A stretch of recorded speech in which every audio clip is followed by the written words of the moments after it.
Hi there. Today's book is Baptism of Fire by Frank Collins. Now, Frank Collins grew up in the northeast around Newcastle and Whitley Bay, and he joined the army. Uh, he joined the Royal Signals and became a signaller. And after a while, he decided he wanted to join the SAS. And so he applies, he turns up at Hereford for selection, only to find out that what he has signed up for is the signal squadron and its signal selection, uh, which is rather an easy or a much easier route. And he had been training, he'd been doing Bergen marches himself, and he found out that signal selection was really um, not much of a challenge. So he becomes a signaler with B Squadron, and he's over in Northern Ireland, and he's pretty dissatisfied um, because he's still doing the same job basically as he was doing before. So he sets his mind on joining the squadrons, uh, but bypassing selection. And then one day um, in camp, on Monday, it's back to work in camp. And in the cookhouse, there's an extra 200 men today. They're fresh faced hopefuls who are here to take SAS selection. They look big and tough and ready for anything. Each day, there are fewer of them. I watch in alarm as men go out in the morning on trucks, then come back bandaged and nearly crippled. Selection is obviously far worse than anything I was prepared for when I came here, and I rapidly realized it was just as well I didn't try it. Within a week, there's only 100 men left. Another week, and there's only 50. Soon, there are only 10. I'm shocked at the state of some of the men when they quit. What happens to them out there on the beacons? How do they get broken? Some are tearful with disappointment. Nevertheless, he decides to take selection, and in the summer of 78, he'd gone to Hereford in 76, so he'd spent 2 years, and then the summer of 78, he takes selection uh, and gets through the hills phase, gets through the jungle phase. There's many stories in there about the jungle training, how hard it was, what kind of things they were put through. Combat survival, similarly, there's a funny story about a big Norwegian guy who uh, didn't uh, didn't get the recall at the end of combat survival, and is possibly still living off the land to this day, as far as anyone knows. And he manages to pass and is badged and goes back to B Squadron, but this time as a trooper in 7th Troop, which is the free fall troop. Now, he'd already taken up sport free fall, so he was delighted to be assigned to the free fall troop. He does tours to Belize, Northern Ireland, and so on.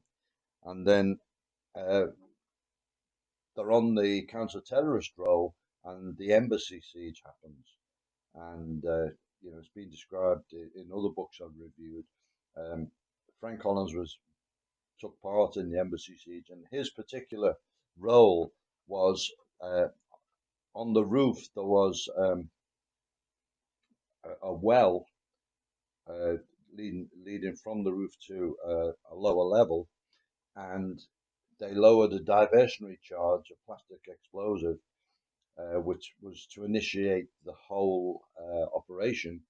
And then Frank and the rest of his particular sub team had to climb down a caving ladder, make entry into the telex room, and be clearing from the upper floors. So the embassy is a big success. And next thing really that happens is the Falklands. and they start preparing for the operation there, Mikado, which was scrubbed, which was the mainland attack, uh, and he is on the Hercules that they were supposed to jump into the ocean, but he was on the second Hercules, the one that turned back with problems. So really, it was, as far as he was concerned, a little bit of a non-event. He goes over to the United States on an attachment to Delta and meets all the guys over there, goes through their training and exercises with them and so on. And the thing that he brings back from Delta is the ability with the pistol.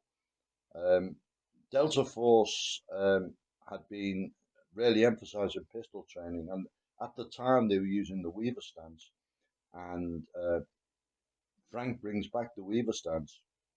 There's a lot of skepticism with the guys, but his shooting demonstrates that it's the way to go, or at least at the time was the way to go. Then on an exercise in Germany, there's a Delta guy who is similarly attached to the regiment, who is very religious and actually converts Frank to being a Christian. Now, I've met several Delta guys over the years, and every single one of them has been very religious and a committed Christian. So it must be something of of um, of not a necessity, but part of the culture of Delta, I would say. So unfortunately, the guy who converted him was the renowned Delta Force rapist, who uh, is forms the basis for the character in Marcus's book, No Other Option, and that guy is still in prison.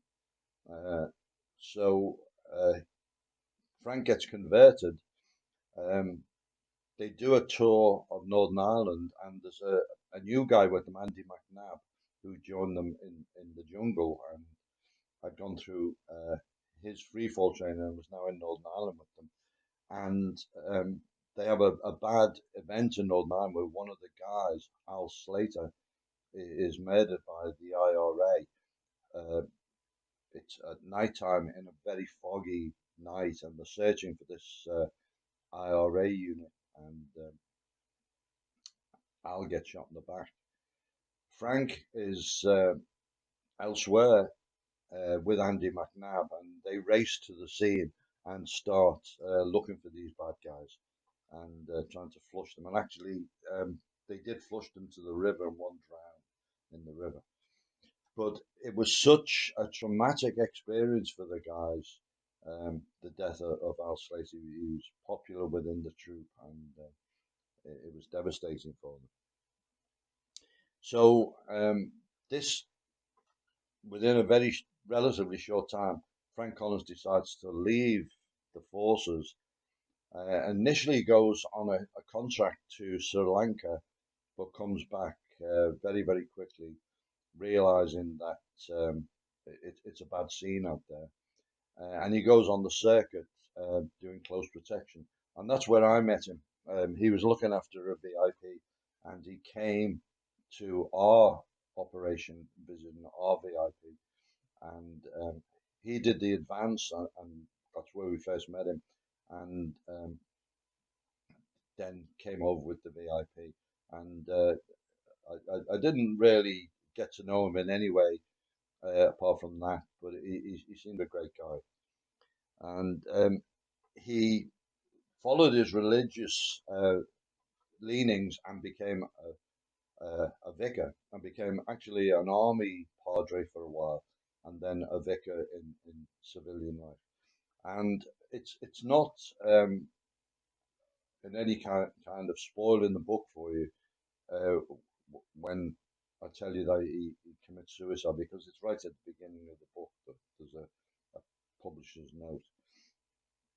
He killed himself, as did Nish Bruce, who was with Al when Al was killed.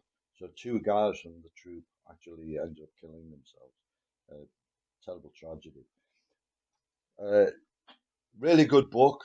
Uh, his life in the forces, particularly in the SAS, was full of interest. He did a lot.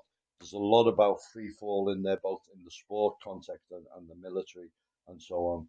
And tragic loss for a guy at a young age, but he has left us the legacy of the book.